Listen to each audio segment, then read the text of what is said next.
Anne-Lou, j'ai appris que tu étais diplômée de l'université. Tu es une intellectuelle. Comment peux-tu croire en Dieu? Honnêtement, tu me fais de la peine.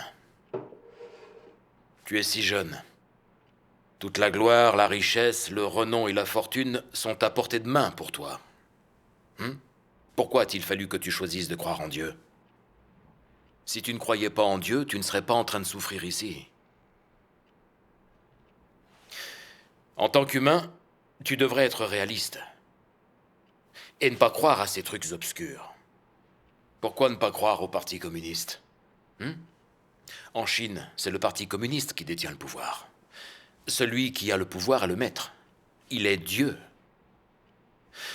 Seuls ceux qui soutiennent le Parti communiste ont de l'argent et restent en vie. N'est-ce pas ça la réalité?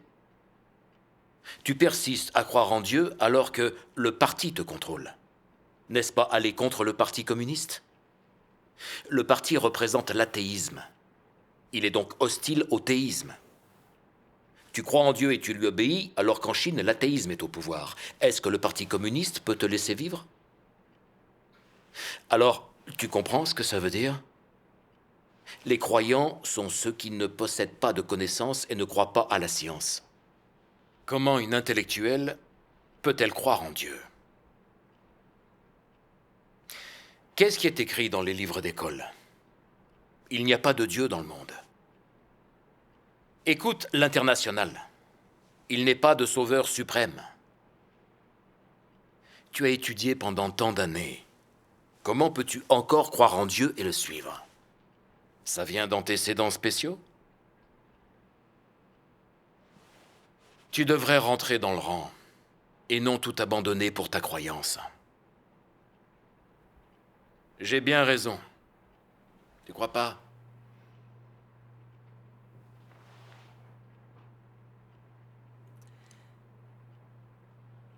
Chef Hu, je ne sais pas pourquoi vous me conseillez de me soumettre au parti. Vous voulez dire qu'on peut être heureux en suivant le Parti communiste? Qu'il s'agit du droit chemin? J'ai choisi de croire en Dieu, parce que j'ai vu les ténèbres du monde. J'aspirais à la lumière et j'espérais que Dieu me sauverait.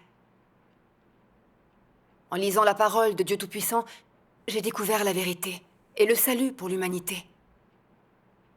J'ai vu clairement dans mon cœur que l'œuvre de Dieu des derniers jours doit sauver l'humanité entièrement corrompue par le péché. C'est la parole de Dieu Tout-Puissant qui m'a donné la foi véritable et la voie à suivre sur le chemin de la vie. J'ai donc accepté l'œuvre de Dieu. Je crois depuis longtemps, je comprends des vérités et je vois plus clairement. Aujourd'hui, l'humanité prône le mal, la violence, les mensonges et les plaisirs dépravés. Les gens participent à des intrigues, des luttes de pouvoir et des querelles intestines. Quand Dieu exprime la vérité pour purifier l'humanité, il est combattu, rejeté et condamné. Comme dit la Bible, il y aura une catastrophe. Quelle en est la raison? Quelle peut être la cause de cette catastrophe? C'est parce que la corruption humaine est très ancrée dans son rejet de Dieu, au point d'en désespérer, que Dieu va envoyer la catastrophe, afin de détruire ce mal rongeant l'humanité, qui est l'ennemi de Dieu. À l'avènement de la catastrophe, on verra la colère de Dieu, le désastre et l'anéantissement, le châtiment de l'opposition des hommes à Dieu. La droiture et la sainteté de Dieu se manifesteront complètement à travers la grande catastrophe. J'ai donc choisi de croire en Dieu et de le suivre. Ce n'est pas une erreur. C'est juste le droit chemin. C'est la seule façon de sauver l'humanité. Anne-Lou, le Parti communiste prend depuis longtemps les chrétiens pour cible en les arrêtant et en les persécutant. Il s'oppose à Dieu depuis qu'il est au pouvoir, c'est un fait. Je ne le nie pas. Mais tu dis que l'œuvre de Dieu exprime la vérité pour sauver l'humanité. Je doute que Dieu puisse sauver l'humanité et réussisse à la mener à bon port. Je n'y crois pas. Quand le Parti communiste vous voit tous porter témoignage du fait que Dieu Tout-Puissant exprime la vérité pour sauver l'homme, Ils se mettent à vous persécuter. Il veut interdire l'Église de Dieu Tout-Puissant. Si le Dieu auquel vous croyez est le vrai Dieu, pourquoi est-ce qu'il ne détruit pas le Parti communiste? Si Dieu manifeste vraiment son omnipotence et détruit le Parti communiste, et s'il interdit toutes les forces qui lui sont hostiles, alors c'est le vrai Dieu. Et j'y croirais. Mais ce que je vois, c'est que les communistes dans leurs véhicules de police vous arrêtent et vous emprisonnent, vous, les croyants. Et votre Dieu ne vous sauve pas. Les gens ont du mal à admettre que le Dieu auquel vous croyez soit le vrai Dieu. En plus, vous prétendez que Dieu domine tout, qu'il s'apprête à lancer des catastrophes pour détruire et punir cette humanité entièrement corrompue qui est l'ennemi de Dieu.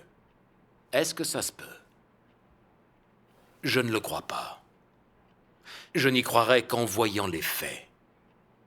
Je ne peux pas croire seulement en écoutant tes paroles. Je ne comprends pas. Pourquoi tu es persuadé que sa parole sera accomplie? Tu te bases sur quoi, au juste? Je ne crois pas que lorsque le désastre arrivera, votre Dieu vous sauvera réellement de la mort. Il est déjà difficile de savoir si Dieu existe. Même s'il y a un Dieu, on ne croira pas en lui. Quand on meurt, tout est fini. Où sont le paradis et l'enfer? Nous, au Parti communiste, seule la réalité nous intéresse. On n'en a rien à faire que Dieu nous punisse ou nous détruise plus tard. Du moment qu'on vit et qu'on profite du moment. C'est ça qui compte. Tu oses dire qu'on ira en enfer parce qu'on s'est opposé à Dieu? Tu es sûr que tu entreras dans le royaume des cieux? Hanlo, tu dis que Dieu domine tout. Comment est-ce que c'est possible? Je t'écoute. Tu parles d'une catastrophe. Quand va-t-elle arriver?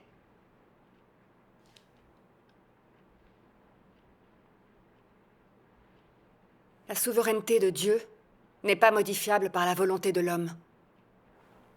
Que l'homme le reconnaisse ou non, la création de toute chose et la souveraineté de Dieu sont des faits. Pendant des milliers d'années, on savait qu'on ne pouvait pas défier sa volonté, et on a reconnu que sa consécration est inéluctable. On entend souvent dire « l'homme propose, Dieu dispose ».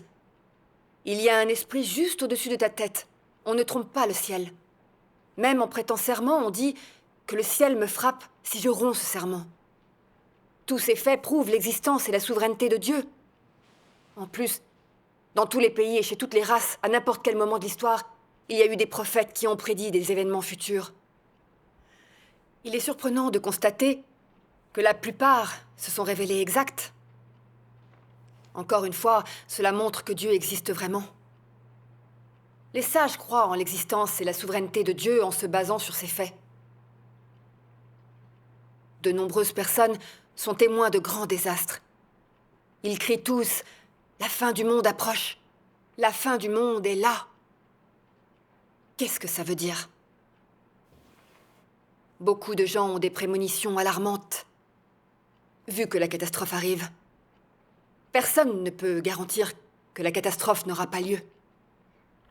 Pour ce qui est du jour où cette catastrophe surviendra, de ceux qui seront détruits et de ceux qui survivront, ça dépend de la prédétermination de Dieu. Ça dépend aussi du choix de l'individu et du chemin qu'il emprunte. La parole de Dieu ne fait aucun doute. Chef Hu, si vous êtes d'accord, je vous citerai la parole de Dieu Tout-Puissant. Qu'en pensez-vous?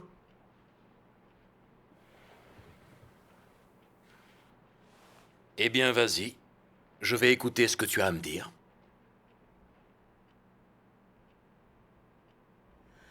Dieu Tout-Puissant dit « Combien de créatures vivent et se reproduisent dans la vaste étendue de l'univers, en suivant continuellement la loi de la vie, respectant une règle constante.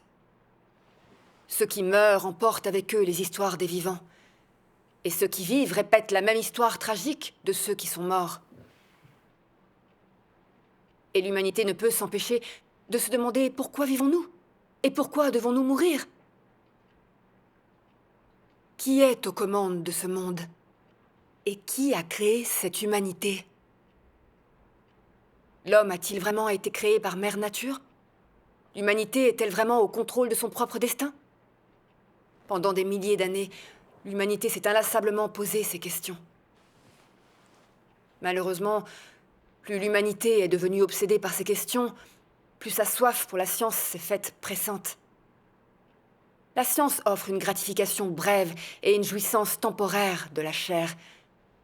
Mais elle est loin d'être suffisante pour libérer l'humanité de la solitude, de l'individualisme, de la terreur et de l'impuissance à peine dissimulée au plus profond de son âme. L'humanité utilise simplement les connaissances scientifiques que l'œil nu peut voir et le cerveau peut comprendre pour anesthésier son cœur. Pourtant, ces connaissances scientifiques ne peuvent empêcher les hommes d'explorer les mystères. L'humanité ne sait pas qui est le souverain de toutes choses dans l'univers. Et elle connaît encore moins le commencement et l'avenir de l'humanité. L'humanité vit seulement, nécessairement, au milieu de cette loi. Nul ne peut y échapper. Et personne ne peut le changer. Car il n'y a, entre toutes choses et dans les cieux, qu'un seul, d'éternité en éternité, qui détient la souveraineté sur tout. Il est celui qui n'a jamais été vu par l'homme, celui que l'humanité n'a jamais connu. L'humanité n'a jamais cru en son existence. Pourtant, il est celui qui a insufflé le souffle aux ancêtres de l'humanité et a donné la vie aux hommes. Il est celui qui donne et nourrit l'humanité pour son existence et qui guide les hommes jusqu'à nos jours. De plus, c'est de lui, et de lui seul, que la survie de l'humanité dépend. Il détient la souveraineté sur toutes les choses et régit tous les êtres vivants de l'univers. Il commande les 4 saisons, et c'est lui qui appelle le vent, le gel, la neige et la pluie. Il donne à l'humanité le soleil et provoque la tombée de la nuit. C'est lui qui a conçu les cieux et la terre, mettant à la disposition de l'homme les montagnes, les lacs et les rivières et tous les êtres vivants qui s'y trouvent. Son action est partout. Sa puissance est partout. Sa sagesse est partout. Et son autorité est partout. Chacune de ses lois et de ses règles est l'incarnation de son action. Et chacune d'elles révèle sa sagesse et son autorité. Qui peut se dispenser de sa souveraineté? Et qui peut se décharger de ses desseins? Toutes choses existent sous son regard. Et d'ailleurs, toutes choses vivent sous sa souveraineté. L'humanité n'a pas autre choix que de reconnaître le fait qu'il existe réellement. Et qu'il détient la souveraineté sur toutes les choses grâce à son action et sa puissance. Qui aurait pu prononcer de telles paroles? Elles portent la marque de l'autorité. Chef Hu, Ça va. Hanlu, continue. Dieu Tout-Puissant dit « Tout ce qui existe dans ce monde est en train de changer rapidement, avec les pensées du Tout-Puissant sous ses yeux. Des choses dont l'humanité n'a jamais entendu parler peuvent brusquement arriver. Et pourtant, ce que l'humanité a toujours possédé peut inconsciemment lui échapper. Personne ne peut comprendre les allées et venues du Tout-Puissant. Et en outre, personne ne peut sentir la transcendance et la grandeur de la puissance de la vie du Tout-Puissant.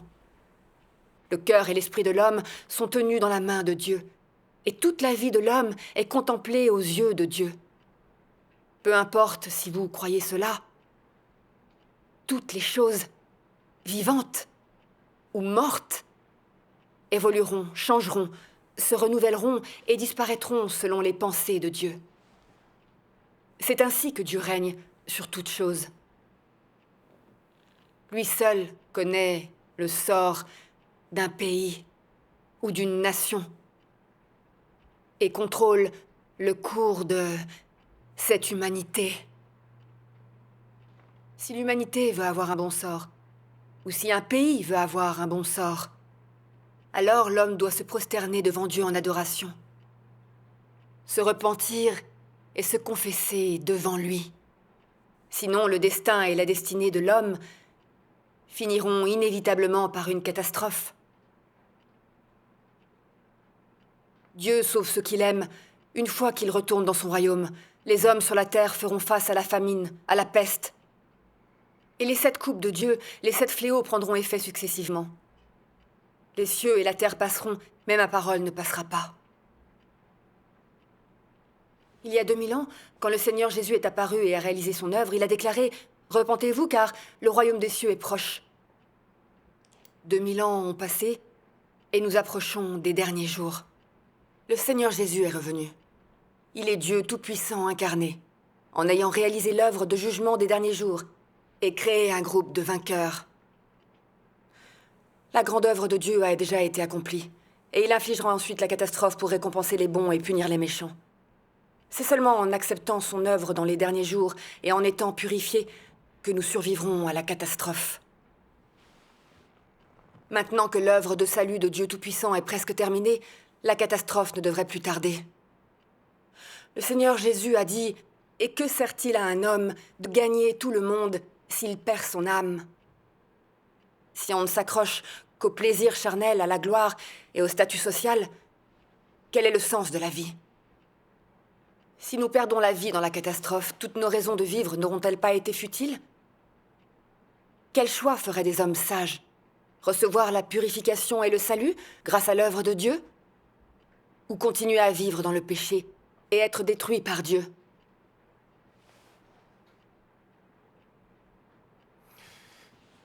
Les mots que tu as dits sont très sensés. Cependant, même si c'est bien dit et que c'est sensé, on n'y croit pas. On ne croit que ce qu'on a sous les yeux. Ce qui va se passer après, on n'en sait rien. Et on s'en fiche pas mal. Aujourd'hui, le parti nous donne de l'argent et un travail. Tant que le Parti communiste nous entretient, nous devons de l'écouter, de communiquer et de travailler avec lui. Si le Parti communiste s'oppose à quelque chose, on n'aura rien à voir avec ça. C'est notre choix et la réalité. Tu peux le comprendre, n'est-ce pas ? Eh bien, Anne-Lou, les passages de la parole de Dieu Tout-Puissant que tu as cités m'ont eu l'air très raisonnables et aussi profonds. C'est la première fois que je les entends. Mais j'ai toujours le sentiment qu'une religion, quelle qu'elle soit, doit être réaliste et se plier au système. Le Parti communiste est au pouvoir en Chine. Il ne permet pas aux croyants d'exister. Même si c'est le chemin à suivre, ça ne marchera pas en Chine. Tu vois, tu es en état d'arrestation et tu es prisonnière. Est-ce que Dieu t'a sauvé ? Difficile de dire le temps que tu le resteras et si tu sortiras de prison vivante. Pourquoi se soucier d'une destination finale ? Quelqu'un a vu l'enfer ? On a vu des vivants souffrir, mais jamais des morts enchaînés. D'après ce que je vois, si on peut vivre en ayant du pouvoir, en pouvant s'élever au-dessus des autres, alors ça en vaut la peine. Le ciel et l'enfer, le présent et le futur, c'est irréaliste. C'est trop vague, trop chimérique. On ne peut pas y croire. Je te conseille d'être un peu plus réaliste. Sache que le Parti communiste est un parti athée. Il est issu de la Révolution. Ce parti est l'ennemi de Dieu et de la parole de Dieu. La vérité que vous acceptez et le chemin que vous suivez, c'est ce que le parti déteste le plus. Vous êtes une source d'irritation. Il vous hait. Du coup, le Parti communiste vous réprimera avec sévérité. Il vous punira bien et vous bannira. En Chine, on doit suivre le Parti communiste même quand on croit en Dieu. On doit accepter le Front uni, l'Église des trois autonomies, et suivre le chemin de l'amour pour le pays et la religion. Il n'y a pas d'autre solution. As-tu réfléchi à ça ?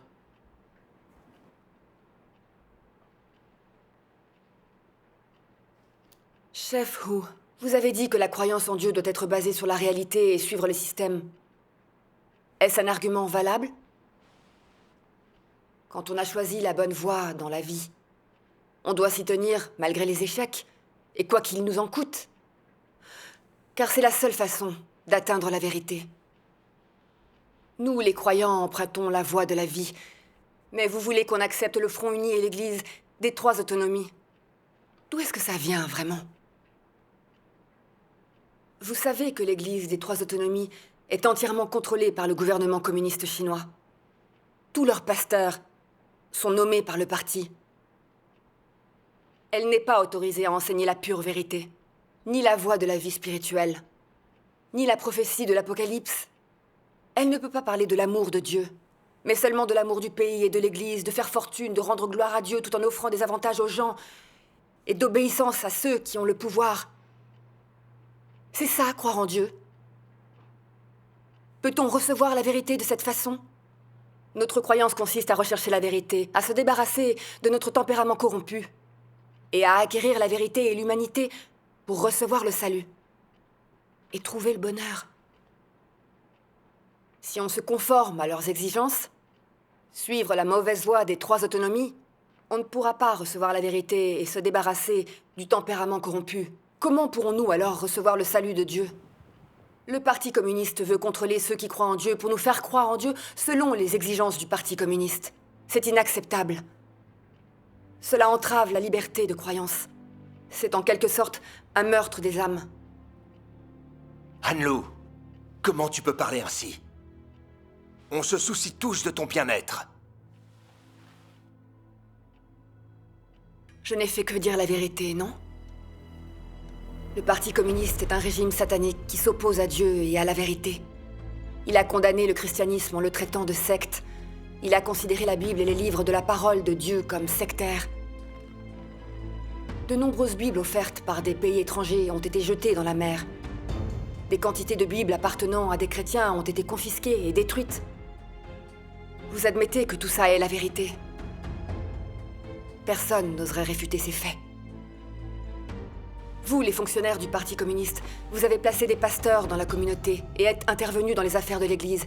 Ce sont des pratiques intolérables. Ceux qui croient en Dieu veulent seulement rechercher la vérité, vivre comme des êtres humains et mener une vie qui en vaut la peine. Vous ne les laissez même pas partir. Vous causez des ennuis aux croyants. Vous nous menez la vie dure et salissez notre Église. Vous fabriquez des accusations contre des croyants innocents et vous les envoyez en prison. Et vous ne reculez devant rien pour détruire et interdire complètement l'Église. Vous ne croyez pas que vous manquez de dignité humaine ? Je vois que t'en as assez de vivre!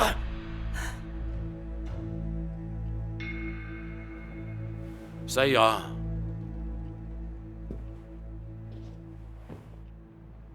Tu penses que je veux persécuter les croyants? C'est la politique du parti. Le comité central exige qu'à tous les niveaux du gouvernement, on applique cette persécution. Ça ne dépend pas de moi. Je sais que vous ne vous occupez pas de politique. Et vous ne commettez pas de crimes. Mais la façon dont vous croyez en Dieu et continuez à répandre la parole de Dieu Tout-Puissant en témoignant pour lui, tout ça a beaucoup trop de répercussions en Chine. Votre Église de Dieu Tout-Puissant a embrigadé de plus en plus de gens, et même de confessions différentes. Donc, le parti doit vous réprimer et vous arrêter.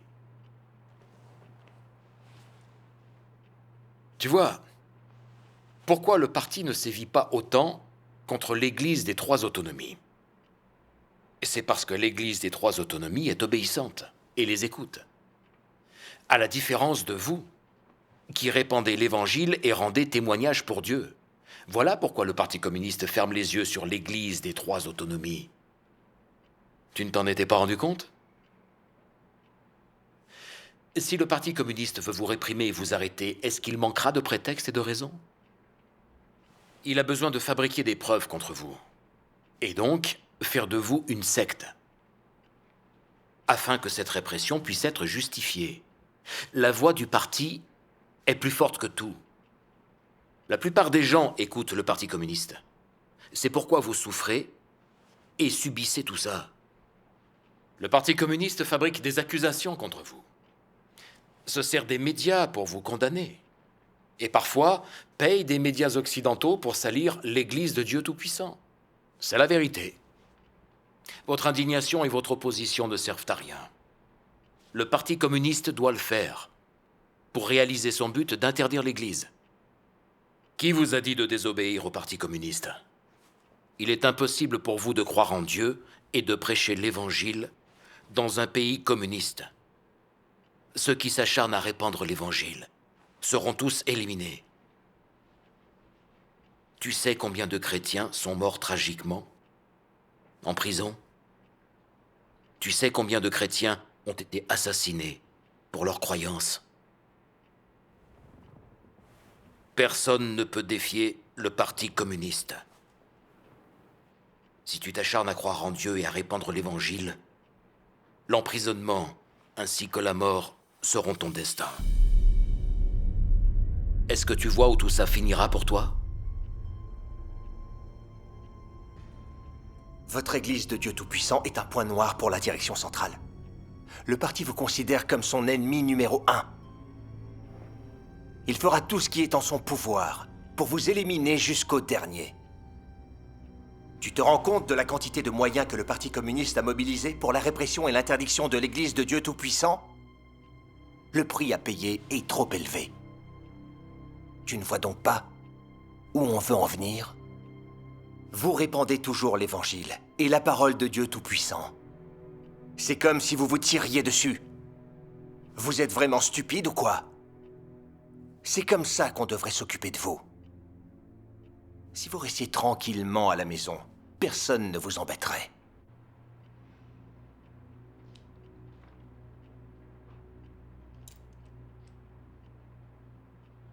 Le parti a toujours vu les croyants comme ses ennemis jurés. Il a hâte de les exterminer. Vous pensez sincèrement pouvoir interdire l'œuvre du salut de Dieu? Quand le Seigneur Jésus est venu accomplir son œuvre rédemptrice, n'a-t-il pas été cloué sur la croix par les religieux, avec l'aide des autorités? Ils pensaient avoir réussi. Ils en étaient même persuadés. Ils croyaient que l'œuvre rédemptrice du Seigneur Jésus avait certainement échoué. Mais ils ne s'attendaient pas à ce que le Seigneur Jésus déclare « c'est accompli ». L'œuvre rédemptrice de Dieu a en fait été accomplie par la crucifixion du Seigneur Jésus. Qu'est-ce que ça veut dire? La sagesse de Dieu a été construite sur la ruse de Satan. L'évangile du Seigneur Jésus s'est répandu dans le monde. C'est un fait accepté. Depuis longtemps, le gouvernement communiste chinois persécute sans répit l'Église de Dieu Tout-Puissant. Il s'en est même vanté. Pas de repos jusqu'à ce que l'interdiction soit en vigueur. Mais qu'en est-il ressorti? Non seulement l'Église de Dieu Tout-Puissant n'a pas été interdite, mais elle est en plein essor. Vous savez pourquoi? C'est le pouvoir de Dieu, l'autorité de Dieu. Ce qu'il veut accomplir, aucune nation et aucune force armée ne peut s'y opposer. Pourquoi on continue à répandre l'Évangile, à rendre son témoignage et à croire en Dieu? Et vous savez pourquoi? Nous arrivons à la fin d'une ère. La catastrophe est toute proche. Seuls ceux qui ont accepté l'œuvre de Dieu Tout-Puissant et qui ont été purifiés peuvent recevoir le salut et échapper au péril. Comment ne pas répandre un tel évangile? Si on ne le fait pas, beaucoup ne trouveront pas Dieu et périront dans la catastrophe. De nombreuses âmes seront en enfer pour y être punies. Dans l'intérêt de ces âmes, pouvons-nous rester assis et ne rien faire pour eux? Peut-on survivre lâchement de peur d'être arrêté et persécuté par le gouvernement? Dans ce cas, notre conscience ne sera pas en paix. De nombreux chrétiens risquent d'aller en prison et même de perdre la vie parce qu'ils répandent l'Évangile. Quel esprit est cela? Est-ce que vous le comprenez? Cependant, vous traitez les braves gens qui croient en Dieu comme les pires criminels. Je ne comprends pas. Qu'est-ce que ça apportera à la stabilité du pouvoir de nous faire une chose pareille? Au cours de l'histoire, les nations et les races qui se sont frénétiquement opposées à Dieu ont été détruites par Dieu. Tout cela est vrai. Tout comme le dit Dieu Tout-Puissant. Aucun pays au pouvoir ne pourra se dresser sur le chemin de l'œuvre que Dieu veut accomplir. Ceux qui entravent son œuvre, résistent à sa parole, perturbent et altèrent son plan, seront finalement punis par lui. On ne peut pas offenser le tempérament juste de Dieu. Tous ceux qui s'opposent à Dieu doivent subir la punition de Dieu.